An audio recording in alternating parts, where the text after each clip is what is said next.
She was 27 minutes into being stood up when two little girls burst through the door and said, "Don't leave. Our daddy's coming. He just needs you to wait." And she almost didn't.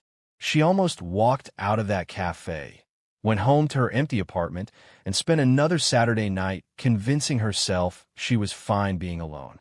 But something in the way they said it, desperate and hopeful and so achingly sincere, made her stay. Made her believe, just for a moment, that maybe someone was actually coming for her. That maybe she was worth waiting for. She had no idea that decision would lead to standing in front of an entire town 3 months later, wearing a ring carved with butterflies, becoming a mother to those same two girls who'd saved her that rainy evening. But let's go back to the beginning, to the worst first date of Lena Brooks' life that somehow became the best thing that ever happened to her. Lena Brooks sat alone at the Drift Cafe, staring at her phone like it might suddenly produce the explanation she desperately needed. 27 minutes. That's how long she'd been waiting. 27 minutes of sympathetic looks from the waiter, of watching happy couples share desserts, of feeling every eye in the place land on her, and then quickly look away. Her best friend Marissa had promised this would be different. "Ethan's amazing," she gushed. "Kind, hardworking, great dad. You two are perfect for each other." Lena had let herself hope. Actually, genuinely hope. She'd worn her nicest blouse, the one with tiny flowers that brought out her eyes. She'd practiced conversation topics in the car. She'd even allowed herself to imagine maybe, just maybe, this could be the start of something real. Stupid. So stupid. She grabbed her purse and stood abruptly. Her chair scraped against the floor with an embarrassingly loud screech. Several people turned to look. Lena's cheeks burned as she fumbled for her wallet, throwing down more than enough cash to cover 3 cups of coffee she'd barely touched. The door. She just needed to make it to the door. Then she could fall apart in private like a normal person. She was 5 feet away when it burst open with such force it slammed against the wall. 2 small figures in matching yellow raincoats stumbled inside, dripping wet, breathing hard. Identical twin girls with dark curls plastered to their foreheads and matching expressions of pure determination. The taller one's eyes swept the cafe frantically before locking onto Lena. "Wait," she shouted, her voice carrying across the sudden silence. "Wait. Please don't leave." Every conversation stopped. Every head turned. Lena froze with her hand on the door handle, her heart pounding. The girls rushed toward her, nearly slipping on the wet floor in their hurry. They skidded to a stop right in front of her, both breathing hard, and the taller one thrust a crumpled piece of paper into Lena's hands. "Are you Lena Brooks?" she demanded. Yes." Lena looked down at the paper. Her name was written in bright pink crayon, surrounded by hearts and stars. Below it, in Messier handwriting, "Daddy's sorry. Please wait. Emergency. Coming soon. Don't leave," the quieter twin said, her voice soft but urgent. Her enormous brown eyes looked up at Lena with such hope it physically hurt. "Our daddy's coming. He just needs you to wait. Please." "Your daddy is Ethan Ward?" Lena asked slowly, her mind struggling to catch up. "Yes." The taller girl nodded vigorously. "I'm Sophie, this is Ivy. There was an emergency at the construction site and Daddy's phone died, and he couldn't call you, and he was so worried you'd think he stood you up on purpose, and he sent us to tell you he's coming," and she sucked in a huge breath. "Please don't leave. He really, really wants to meet you." Lena stared at these 2 soaking wet children who'd apparently been sent across town to rescue their father's blind date. It was absurd, completely absurd. She should leave. She should go home and block Marissa's number and never, ever agree to another setup again. But Ivy was still looking at her with those huge, hopeful eyes. And Sophie was clutching her hand like Lena was a life raft in a storm. And something about their desperation, their certainty that this mattered, made her hesitate. "How did you even get here?" Lena heard herself ask. "Taxi," Sophie said proudly. "I know our address and everything. Daddy taught us in case of emergencies, and this was definitely an emergency." "We brought supplies," Ivy added, holding up a thermos and a paper bag. "Hot cocoa and sandwiches. For you, so you wouldn't be hungry while waiting." These children had taken a taxi through the rain, brought provisions, and were currently dripping all over the cafe floor, all to save their father's date. What kind of person says no to that kind of effort? Where is he? Lena asked, surprised by her own voice. Sophie's face lit up like the sun breaking through clouds. At the library site, by the ocean. Can you come? We can show you. We know the way. We won't let you get lost. Ivy promised solemnly. I memorized the whole route. Lena looked at these two brave little girls, at the crumpled paper in her hands, at the cafe full of people watching this bizarre scene unfold. She thought about her empty apartment, her cat, another night alone with her walls firmly in place, protecting her heart from any possible damage. Or she could get in her car with two 6-year-olds she'd just met and drive to a construction site to meet a man who'd sent his children as emissaries. Okay, Lena said, let's go meet your dad. The squeals Sophie let out could probably be heard 3 blocks away. She grabbed Lena's hand and started pulling her toward the door while Ivy grabbed the other hand. And suddenly Lena was being towed out into the rain by 2 extremely determined first graders. They piled into Lena's car, the twins chattering from the back seat as she drove. Sophie did most of the talking, her words tumbling over each other in her excitement. Daddy's building a library for kids. By the ocean. It has huge windows and special reading corners and a whole room just for art. He works really, really hard on it. Sometimes he forgets to eat lunch because he's so focused, so we have to bring him sandwiches. He's an architect, which means he designs buildings, and he's really good at it except he can't draw people. They always look like stick figures with big heads. Turn right at the light. Ivy instructed quietly from behind Lena's shoulder. Then straight for 6 blocks. Daddy makes us breakfast every morning, Sophie continued. Usually pancakes shaped like animals. They don't always look like the animal he's trying to make, but they taste good. And he reads to us every night with funny voices. He has a really good dragon voice, but his princess voice sounds like a squeaky mouse. Lena found herself smiling despite the strangeness of the situation. He sounds like a good dad. He's the best dad, Sophie said with absolute certainty. He's just really bad at being on time. Mom used to joke that he'd be late to his own funeral. The casual mention of their mother hung in the air for a moment. Then Ivy spoke, her voice so soft Lena almost didn't hear her. Mom died last year. She was sick for a long time before that. Lena's hands tightened on the steering wheel. I'm so sorry. It's okay, Sophie said, though her voice had lost some of its brightness. We miss her a lot, but Daddy says she's watching us from heaven and that she'd want us to be happy. That's why we're trying to help him be happy too. He's been really sad. But when Miss Marissa told him about you, he smiled. Like a real smile. We haven't seen him do that in forever. Left here, Ivy said. The site is just ahead. The construction site came into view. A beautiful structure rising from the coastline, all wood beams and large windows designed to capture the ocean view. Even half-finished, it was stunning. A man stood in front of it despite the rain, studying blueprints, his yellow hard hat slightly askew on his dark hair. He looked up as they pulled in, and Lena watched his expression shift from confusion to shock to absolute mortification in the span of 3 seconds. Oh no, he said as they climbed out of the car. Oh no. Girls, what did you... He stopped, looking at Lena, and his face went pale. Miss Brooks, I cannot even begin to apologize. Ethan Ward was handsome in an understated, exhausted sort of way. Tall with kind eyes and the kind of face that looked like it smiled often, or at least used to. Right now, those eyes were filled with horror and embarrassment as he looked between his daughters and Lena. The foundation, Sophie explained, hands on her hips like a tiny general. You said the concrete truck came early and you couldn't leave, or the whole pour would be ruined and your phone died and you were panicking. So we solved the problem. By taking a taxi across town, Ethan said weakly. To kidnap my date from a cafe. We didn't kidnap her, Ivy corrected. We rescued her.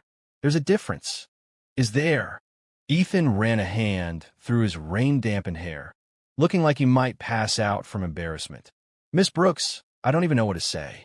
I had an emergency with the foundation, which is true, and my phone died right as I was trying to call you. Also true, but I absolutely did not send my 6-year-old daughters to track you down. I thought they were calling you from my assistant's phone. I had no idea they... He gestured helplessly at the whole situation. Lena looked at him, really looked at him, at the genuine distress in his face, at the concrete dust covering his jeans, at the way he kept glancing at his daughters with that particular mix of love and exasperation that only parents can achieve. She thought about turning around, getting back in her car, going home to safety and solitude. But Sophie was looking so proud of herself, and Ivy was holding out the thermos of cocoa with such hope. And Ethan looked like a man who'd been struggling under the weight of too much for far too long. They brought hot cocoa, Lena said, and sandwiches. Seemed ashamed to waste them. The relief that flooded Ethan's face was almost comical. "You're staying? After this absolute disaster of first impression?" "I've been through worse," Lena said, and she realized she meant it. "Besides, your daughters went to a lot of trouble. I'd hate to let their mission fail." "We didn't fail." Sophie cheered, pumping her fist in the air. "Mission accomplished. Now what can we eat?" "I'm starving."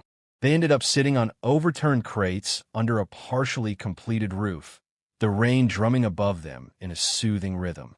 The girls attacked their sandwiches with enthusiasm while Ethan apologized for the fourth time and Lena assured him it was fine.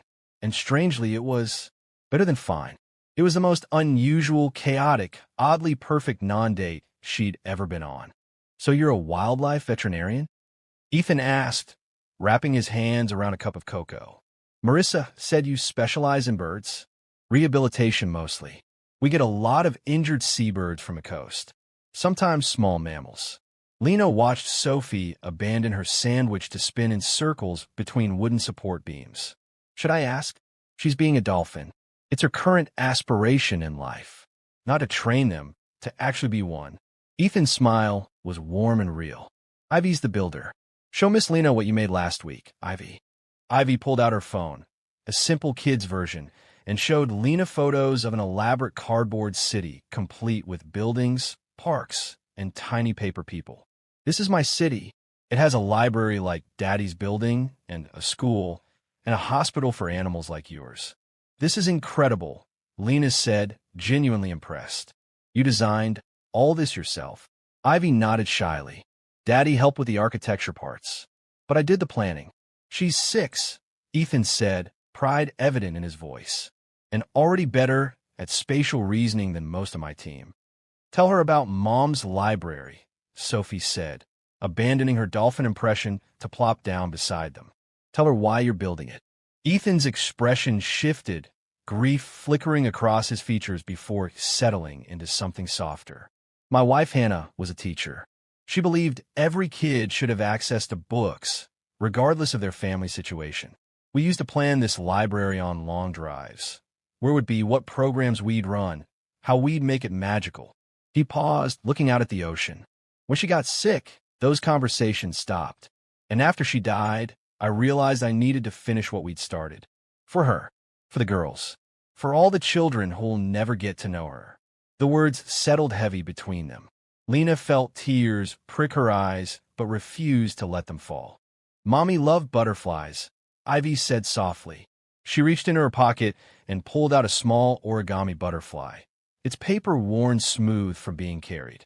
She made these when she was sad or when Daddy was sad. She said butterflies prove that beautiful things can come from dark places. That's what transformation means. She held it out to Lena, her small hand remarkably steady. "You should have this one." "Ivy, sweetie," Ethan started, "that's yours." "You don't have to." "I want to," Ivy insisted, her eyes on Lena's face. Miss Lena's eyes are sad like Daddy's used to be, like she's been through dark places too. Maybe this will help her remember that butterflies come eventually. The observation was so astute, so devastatingly accurate, that Lena couldn't speak for a moment. This child who barely knew her had seen through every defense she'd carefully constructed over 2 years. She took the butterfly with trembling hands. "Thank you," she whispered. "How did you know?"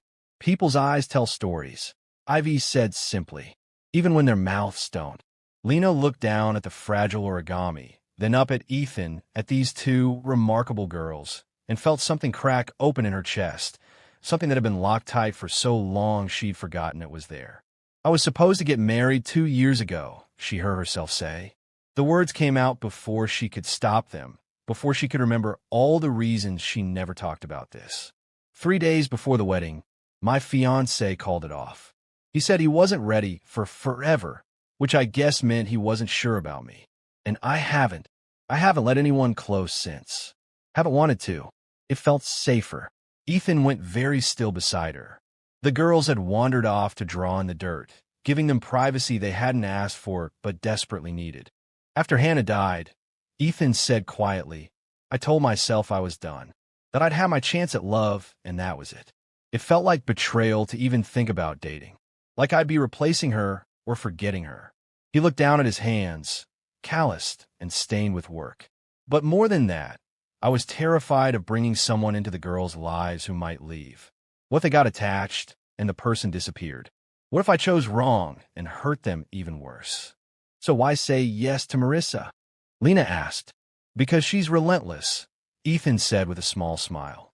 But also because she talked about you, your kindness, your strength, how you spend your life healing broken things. And I thought maybe, just maybe, it was time to try, to believe that my heart might be big enough to hold both the past and the future. And then you stood me up, Lena said, but she was smiling.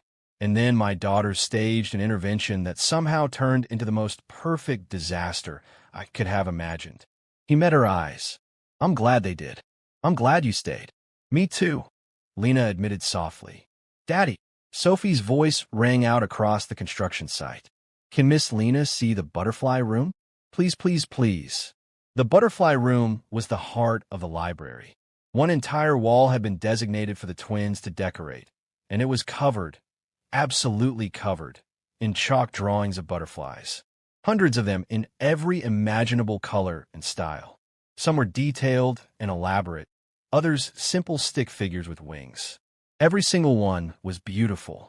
We add one every time we visit, Sophie explained, her usual enthusiasm tempered with reverence. It's for Mom, so she can see from heaven that we're thinking about her, that we remember. Lena walked along the wall, taking in each unique creation. Some made her smile. Others made her throat tight with emotion. This is the most beautiful thing I've ever seen. Hannah used to say love was like butterflies, Ethan said beside her, his voice barely above a whisper. You can't hold them too tight or they'll break. But if you give them freedom, they'll always come back. His hand found hers in the dimness of the unfinished room. Lena didn't pull away. She laced her fingers through his, feeling the calluses on his palm, the strength in his grip, the way he held on like she was something precious and unexpected. Maybe love doesn't end, she said, looking at the butterflies covering the wall. Maybe it just changes, transforms into something different, but still beautiful. Yeah, Ethan said, his thumb tracing gentle circles on the back of her hand. Maybe it does. They stayed until the rain stopped and sunset painted the sky in impossible shades of orange and pink. The girls eventually fell asleep on a pile of drop cloths, curled together like puppies. Ethan covered them with his jacket, his movements infinitely gentle. They like you, he said, returning to sit beside Lena. They haven't warmed up to anyone since Hannah died. But with you, it's different. Natural. I like them too. They're incredible, Ethan. What you're doing, raising them, building this library, keeping Hannah's memory alive, it's incredible. Most days I feel like I'm drowning, he admitted. Work and parenting and grief, and trying to be enough when I'm not sure I am. But they keep me afloat. Every time I think I can't do another day, one of them says something that makes me laugh, or they draw another butterfly, or he gestured to where they slept, or they hijack my blind date, and somehow make it exactly what I needed. Lena's fingers tightened around his. Maybe we needed it. Both of us. What are we doing here, Lena? Ethan asked, his voice quiet and uncertain. I don't know, she admitted, but I'd like to find out. If you would.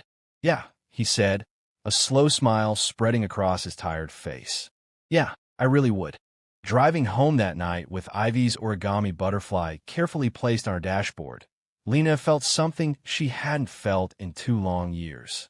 Hope, fragile and tentative but undeniably real, fluttering in her chest like wings. The weeks that followed were a beautiful blur. Family dinners where Sophie insisted on making everything from scratch, and Lena learned that 6-year-olds have very strong opinions about pizza toppings. Movie nights where Ivy fell asleep with her head on Lena's shoulder, warm and trusting. Late conversations after the girls went to bed where Ethan and Lena shared pieces of themselves they'd thought were too broken to show anyone. Lena started spending weekends at the library, painting walls while the girls drew more butterflies. She learned that Sophie was fearless except about thunderstorms, that Ivy wrote stories in a purple notebook she kept hidden under her pillow, that Ethan made terrible coffee but incredible pancakes shaped like animals that never quite looked right. She learned what it felt like to be part of a family again. "I'm scared," she admitted one evening, curled up on Ethan's couch while he sketched final plans for the library's entrance. The girls were asleep upstairs, their soft breathing audible through the baby monitor. "What if I mess this up? What if I hurt them? What if I'm not enough?" Ethan set down his pencil and moved beside her, taking her hand. "What if you're exactly enough? What if this is what all 4 of us have been missing without knowing it?" His eyes searched hers. "I'm terrified too, Lena. Every single day. But I'm more scared of losing this because I was too afraid to hold on to it. They deserve someone who knows what they're doing. They deserve someone who loves them, who shows up, who tries." He cupped her face gently. "That's you. You're already everything they need." The library's grand opening arrived on a Saturday in October, exactly 3 months after that chaotic rainy evening when 2 girls had burst into a cafe. The entire town turned out, families, teenagers, elderly couples, everyone curious about the beautiful building that had been rising by the sea. The butterfly wall was complete, covered in hundreds of drawings. A brass plaque near the entrance read, "The Hannah Ward Memorial Library, where every story begins." Ethan stood at the front of the crowded room, Sophie and Ivy flanking him, preparing to speak. Lena hung back, wanting to give them this moment as a family. But Sophie spotted her and grabbed her hand, pulling her forward insistently. "Your family too," she whispered fiercely. "You have to stand with us." Ethan cleared his throat, and the crowd quieted. "Thank you all for coming. This library was my wife's dream. Hannah believed that books could change lives, open minds, create possibilities. She believed every child deserved that magic." His voice caught slightly. "I built this place to honor her memory and to carry forward her dream." He paused, finding Lena's eyes in the sea of faces. "But while building it, I learned something. Love doesn't end when someone dies. It transforms. It finds new purposes and new shapes. Hannah's love lives on in these walls, in every book on these shelves, in the life of every child who finds refuge here." Sophie tugged his sleeve, whispering something. Ethan smiled and knelt between his daughters. "The girls want me to thank someone else," he said, his voice thick with emotion. "Lena, would you come up here?" Lena's heart hammered as every head turned. She walked forward on shaking legs. Ethan stood, taking both her hands. "3 months ago," he said to the crowd, but looking only at her, "I tried to go on a blind date and failed spectacularly. I stood up probably the kindest woman I'd ever been set up with. But these 2, he glanced at his daughters with deep love. These 2 decided to take matters into their own hands. They took a taxi through the rain, tracked you down, and refused to let you leave." Gentle laughter rippled through the crowd.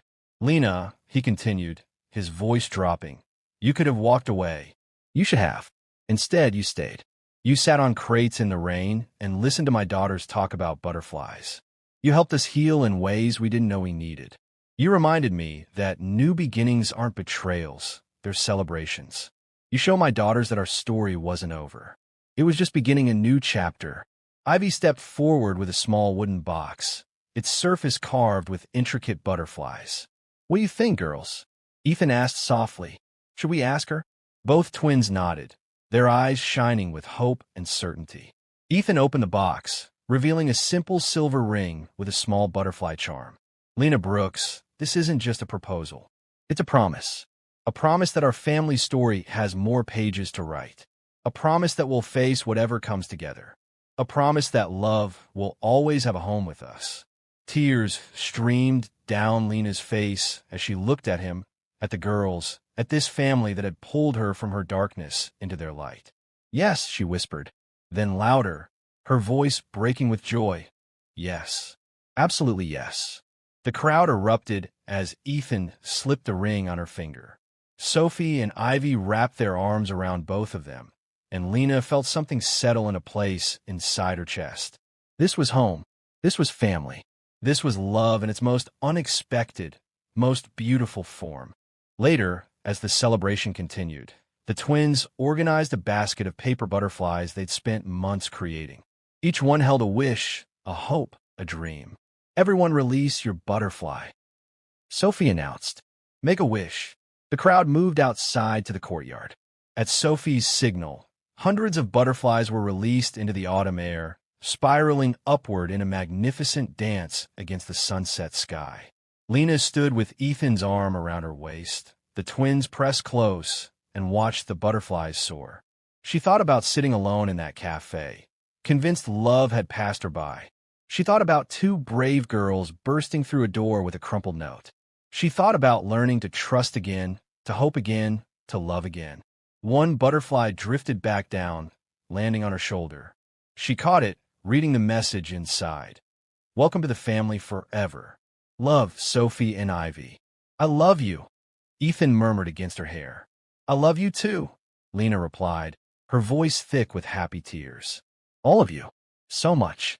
Above them, the butterflies danced against the darkening sky, carrying promises of transformation and new beginnings. Lena understood finally what Hannah had known, that love doesn't end. It transforms. It changes shape. It finds new wings and learns to fly again. She looked at her family, Ethan with his gentle smile, Sophie chattering about the butterflies, Ivy holding her hand with quiet certainty, and felt complete. "Thank you," she whispered to the wind, to Hannah's memory, to whatever force had brought her to that cafe and made her wait. "For what?" Ethan asked. Lena smiled, watching another butterfly drift past. "For asking me to wait. For giving me something worth waiting for." He pulled her close, pressing a kiss to her temple. "Best decision I never actually made." And as stars appeared and the last light faded, the butterflies carried with them the promise that sometimes hope arrives late, but it always arrives exactly when you're ready to receive it. That from the darkest places, the most beautiful transformations can emerge. That love never truly ends. It only finds new wings to fly. Lena tucked the paper butterfly in her pocket alongside Ivy's origami one. Two butterflies, two symbols of transformation, two reminders that waiting, even when it hurts, even when you won't leave, sometimes leads you exactly where you need to be. This was her story now. Their story. A family forged from grief and hope, from rainy evenings and construction sites, from two brave girls who refused to let either parent stay in the darkness. And it was only just beginning. Thank you for watching this story. If you enjoy heartfelt stories like this one, don't forget to subscribe for more, and let us know where you're watching from in the comments.